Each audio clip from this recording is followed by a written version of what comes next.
திருவள்ளூர் மாவட்டம் கும்மிடிப்பூண்டி அருகே ஆக்கிரமிப்பு வீடுகளை அகற்ற அங்கு வசிக்கும் மக்கள் கடும் எதிர்ப்பு தெரிவித்து போராட்டத்தில் ஈடுபட முயன்ற நிலையில் அவர்களை போலீசார் குண்டுக்கட்டாக தூக்கி அப்புறப்படுத்தினர். அந்த காட்சிகளை நாம் திரையில் பார்க்கிறோம். தொடர்ந்து கூடுதல் விவரங்களை வழங்குவதற்காக இணைகிறார் எமது செய்தியாளர் சுவாமிநாதன். வணக்கம். இந்த சம்பவத்துடைய முழு பின்னணி என்ன, பொதுமக்களுடைய கோரிக்கை என்ன, விரிவான பின்னணியை பதிவு பண்ணுங்க. வணக்கம் சார். திருவள்ளூர் மாவட்டம் கும்மிடிப்பூண்டி அடுத்த ஈவார்பாளையம் ஊராட்சிக்கு உட்பட்டது மேல்பாக்கம் கிராமம். இங்கு வனத்துறைக்கு சொந்தமான இடத்தில் சுமார் 40க்கும் மேற்பட்ட தளம் மற்றும் குடிசை வீடுகள் உள்ளன. இவற்றில் கோயில்களும் பால்வாடி கட்டிடமும் அடங்கும். 5 தலைமுறையாக இங்கு வசித்து வரும் அனைத்து குடும்பத்தினருக்கும் குடும்ப அட்டை, மின் இணைப்பு ஆகியவை வழங்கப்பட்டு வீட்டு வரியும் செலுத்தி உள்ளனர். இந்த நிலையில் மேற்கண்ட வனத்துறைக்கு சொந்தமான இடத்தில் உள்ள ஆக்கிரமிப்பு வீடுகளை அகற்றிட வேண்டும் என நீதிமன்ற உத்தரவின்படி வனத்துறை சார்பில் தேதி குறிப்பிட்டு மேற்கண்ட வீடுகளில் நோட்டீஸ் ஒட்டப்பட்டது. அதன் அடிப்படையில் இன்று அதற்கான நடவடிக்கையில் வருவாய்த்துறையினர் ஈடுபட்டனர். வருவாய்த்துறையினர் தலைமையில் 300க்கும் மேற்பட்ட போலீசார், மின்துறை அதிகாரிகள் மற்றும் வனத்துறை அதிகாரிகள் சம்பவ இடத்திற்கு ஜேசிபி ஏற்றவுடன் வந்துள்ளனர். மின் இணைப்பும் துண்டிக்கப்பட்டது. இது தவிர முன்னெச்சரிக்கை நடவடிக்கையாக சம்பவ இடத்தில் ஆம்புலன்ஸ், தீயணைப்பு வாகனங்கள் நிறுத்தப்பட்டுள்ளன.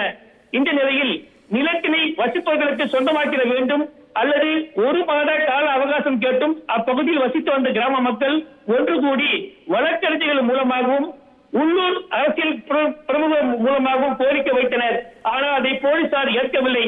1 மணி நேரம் மட்டும் கால அவகாசம் வழங்கப்படுவதாக கூறிய நிலையில் அந்த கால அவகாசமும் கடந்த நிலையில் போலீசார் அதிகாரிகள் ஜேசிபி இயந்திரத்துடன் மேல்பாக்கம் கிராமத்துக்குள் அதிரடியாக புகுந்தனர்.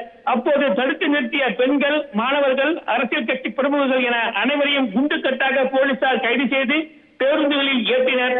பெண்கள் போலீசாரிடம் மன உருக்கி கெஞ்சியும் தரையில் படுத்து உருண்டும் வாக்குவாதத்தில் ஈடுபட்டதால் பெரும் பரபரப்பு நிலவி வருகிறது. இந்த நிலையில் தற்போது வீடுகளை இடிக்க அதிகாரிகள் ஆயத்தமான நிலையில் அப்பகுதியில் தொடர்ந்து பரபரப்பு நிலவி வருகிறது. உங்கள் தகவல்களுக்கு நன்றி சுவாமிநாதன்.